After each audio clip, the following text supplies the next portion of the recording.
Josh here from KneeRover.com, and today I'm going to teach you how to install our universal basket.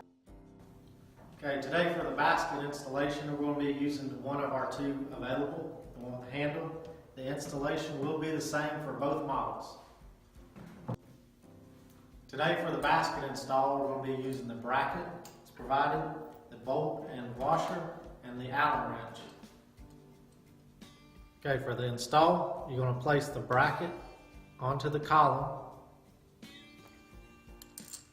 Place the bolt and washer and get it started.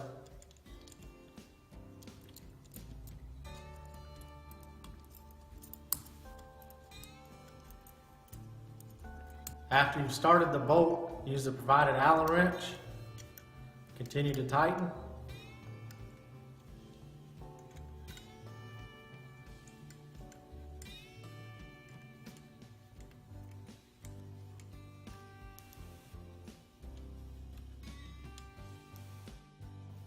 After you've tightened your bolt firmly, then you'll place the basket on and you're done.